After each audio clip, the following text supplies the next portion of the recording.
and you're out here because you believe that this bill that they wanted to pass, that Brad Ellsworth was in favor of, is, what's the reason that you would state for that? I believe it's bad for our country. I believe that government intervention is not a solution to a government-created problem. So basically, and the amount of the bill is $700 billion, and you feel that it doesn't matter if it's, a penny, or if it's $700 billion or $700 trillion, you still would be maybe opposed to trampling the Constitution like this, Allison? Absolutely. Absolutely. And it'll be much more than $700 billion once we're going to borrow it off foreign credit and pay it back with interest. And do you think that this would work even if they did pass this bill? No. You don't think I don't. so? Well, good. Well, thank you for being on the record. So your name is Brad. That's correct. Brad Lindsay. Brad Lindsay, and you are on the record, and you are believing that the bailout equals socialism, as I can see on your sign there. And so you would say that, yeah. So you would say that the $700 billion that they wanted to pass... It's way more than $700 billion.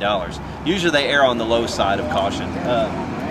This is far more than just money. This is about our very freedoms that we hold dear. If we continue to allow a Federal Reserve System to print our money out of thin air and then flood the market with all this credit and create these bubbles and bursts over and over again throughout history, then what does that really say about us? That says we're idiots, as far as I'm concerned. Right. Take them talking. They can, not manipulate. They'll affect the market. And in truth, they can't do that. They don't have that power. They're creating money basically out of thin air. All this credit that they're issuing is what has caused this crisis. They're at the center of the problem. That institution. That you're actually out here because Ellsworth thinks I'm stupid. Why does he think you're stupid? I don't know. Everybody called him and said, don't vote yes, and then he decided to vote yes. So what is the real what's the real reason that you're actually out here? Is it the $700 billion bailout package that Congress is considering? Well, here's the other thing. It's not just $700 billion. The fact that they already gave out billions of dollars, plus they want to do another $700 billion. Just get a little out of hand.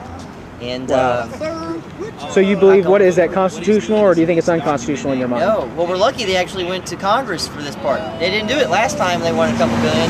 So you're afraid they might even inflate the economy by throwing more money into it? Yes, basically we're in a bubble and it needs to pop, and Congress is trying to keep the bubble from popping. That's what's there, and it's pretty cut and dry. There are some amendments in there that people have got some squabbles over, but when it comes to this particular economic issue, it states pretty simply: gold and silver are the only things to be paid. Article 1, Section 10. Nothing but gold and silver can be legal tender. And it's not so much that we'd be walking around with silver and gold coins in our pockets, but at least if we're not going to adhere to that, at least amend the Constitution. Because if we're not following the rule of law, if our leaders don't do it, how can we send a guy who smokes marijuana to jail while these people are committing high treason? High treason. This is the very basis, the foundation of our country. Our freedoms is our ability to be free in exchange in business. And if we have a Federal Reserve System that's sticking its bloody fingers in everything that we do, that's not freedom. And if it's violating the Constitution, that's treason.